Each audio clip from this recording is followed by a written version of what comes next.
If your washing machine has these quarter turn valves with 1/2 inch male threads at the bottom that go into a female pipe fitting like that with a 1 inch outer hex diameter, you don't have to get a plumber, you don't have to start sweating copper pipes, you just have to go to Home Depot, spend 10 bucks a piece on these 2 valves and replace them.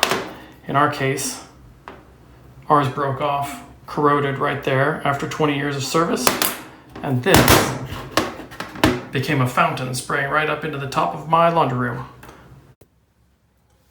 So, once your handle faucet decides to corrode and just break right off, you might as well fix them both, okay? I have these also probably 20-year-old hoses. They look fantastic, right? There's nothing wrong with them. I checked them, they're not swollen or anything like that. But if these things are continually under pressure, right, every day of your life, and if one of them breaks while you're on vacation, while you're at work, whatever, it's gonna spray water full speed into your house. The cheapest flood insurance you can ever give yourself is to replace these hoses for 25 or 35 bucks. I bought at Home Depot these things. They say they're 10 times the regular pressure rating. There's a blue one and a red one, so you can put one on each type of water, each temperature of water. And then we're going to replace those valves with these guys. They're quarter turn valves, the same kind of thing. They don't have this same tab sticking out there, but that's okay because that thing's actually a little hard to spin. It bumps into the wall of the housing. So this is just as good. It's got the same size threads at the bottom that go inside to this hex fitting on the end of the copper plumbing in my house. And we're just going to thread that down inside there with a little bit of Teflon tape to make sure that it seals right. And then we're going to put on those brand new hoses and we're going to be ready to go, and my plumbing's water will be back on. Because I've made a bunch of stupid mistakes in the past, I realize that this could become a very frustrating job if the first thing I do is drop my valve right down the drain hole. Sorry, you can't see it. Big fat drain hole. You drop your valve in there, it's never coming back, and it's going to be stuck in the pipe forever. So I'm just going to cover it up with a little chunk of Amazon box. Wedge this in there so it stays out of my way. So if you just start cranking on this and trying to turn it counterclockwise, you'll twist the entire fitting and the copper pipe underneath it. So you'll put this on there, hold it to the left so you're pulling on it clockwise, put your whatever tool you're going to use to grab onto the dead valve, which you're going to throw away anyway, so who cares if you hurt the threads, and you crank it counterclockwise while you pull clockwise the bottom wrench. You just got to keep the female fitting from moving while you're undoing the top valve. So that'll come out. Other one on the same side, exactly the same technique, and you see how this style bumps into the housing. Now we're going to take one of my other valves, cover it with Teflon tape, fit it right back in there. For reference, the Home Depot part that I got here is a 1/2 inch brass boiler drain valve. So you want to wrap the valve going around it counterclockwise when you're looking into the open end, in order that when they tear the last piece off, it's in the opposite direction that it's going to be threaded.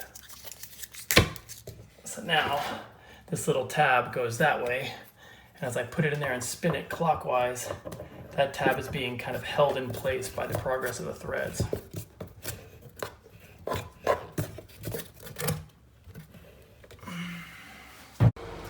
So I need a little more room to reach in there with the wrench, so we're getting rid of the shield. I'm going to put the 1 inch on the bottom, and I'm going to put the crescent wrench on the top, set it just a little less than 1 inch.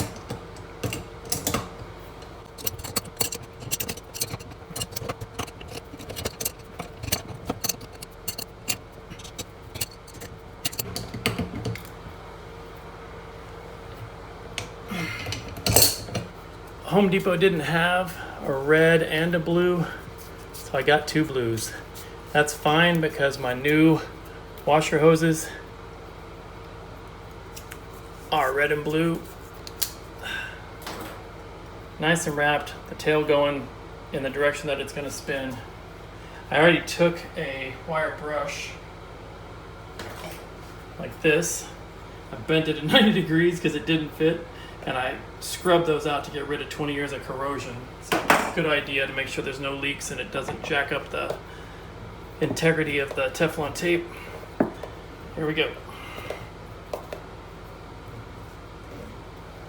This is a 15/16 wrench.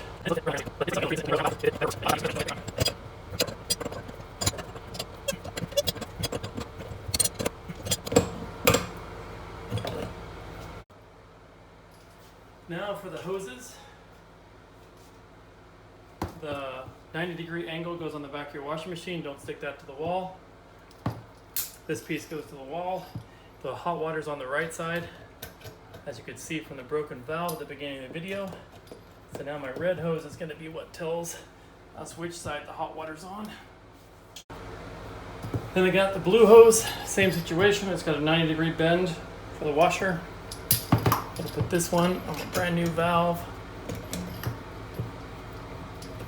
There are washers, black rubber washers, already installed in the inside of both this fitting and the one against the wall.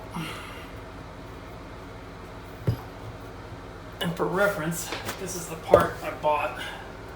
Washing machine connectors 2-pack. It was $34, which is pretty expensive, but they're 6 feet long and it says that it's stronger than a regular hose. All right, I think that does it. Tomorrow we'll hook up the washer and see what happens. Thanks for watching.